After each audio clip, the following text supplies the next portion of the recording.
Hi friends, வாங்க இன்றைக்கி அகத்திப்பூ வந்து அறுவடை செஞ்சுக்கலாம். இந்த அகத்திப்பூ வந்து உடம்புக்கு வந்து ரொம்ப நல்லதுங்க. அகத்திக்கீரை வந்து பித்தத்துக்கு வந்து ரொம்ப நல்லது. இந்த அகத்தி மரம் வந்து 2 வருஷம் ஆயிடுச்சுங்க. ஆனால் இது ரொம்ப வளரல. இது வந்து சின்ன மரத்துலேயே நம்மளுக்கு அதிகமாக பூ வந்து நிறைய கொடுத்துட்ருக்கு. இதோட கீரையும் பார்த்திங்கன்னா உடம்புக்கு வந்து ரொம்ப நல்லது. இந்த பூ வந்து இப்போ மழை காலத்துக்கு நிறைய பூக்குதுங்க. பாருங்கள், இப்போ கொத்து கொத்தாக நிறைய பூ வந்து நம்ம இப்போ அறுவடை செஞ்சிட்ருக்குறோம். இது வந்து பொரியல் வைக்கும்போது ரொம்ப சூப்பராக இருக்குது டேஸ்ட்டு. நீங்கள் யாரெல்லாம் இந்த மாதிரி அகத்தி மரம் வச்சுருக்கிறீங்க, பூ வந்து அறுவடை செஞ்சுருக்கீங்க, மறக்காமல் நம்மளுக்கு கமெண்ட்ஸில் சொல்லுங்கள். பாருங்கள் ஃப்ரெண்ட்ஸ், டெய்லி ஒரு நாள் விட்டு ஒரு நாள் அறுவடை செஞ்சுக்கிட்டே தான் இருக்கிறேன்.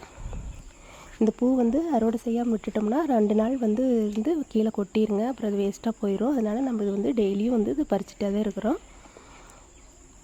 பாருங்கள் ஃப்ரெண்ட்ஸ், இது நாட்டு அகத்தி மரம் நல்லா வளராதுங்க. ஆனால் சின்ன மரத்துலேயே நம்மளுக்கு அதிகமாக பூ கொடுத்துட்ருக்குது. நல்லா சுற்றி வர மொக்கு வந்து இன்னும் நிறைய வச்சுருக்குதுங்க.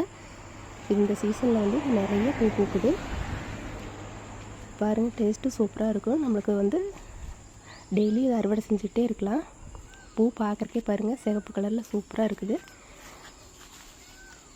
யார் வீட்லையெல்லாம் இந்த அகத்தி மரம் வச்சுருங்க, மறக்காமல் கமெண்ட்ஸில் சொல்லுங்கள். ஓகே ஃப்ரெண்ட்ஸ், இந்த மாதிரி விவசாய சம்மந்தப்பட்ட வீடியோ பிடிச்சா லைக் பண்ணுங்கள், ஷேர் பண்ணுங்கள், மறக்காமல் சேனலை சப்ஸ்கிரைப் பண்ணிக்கோங்க.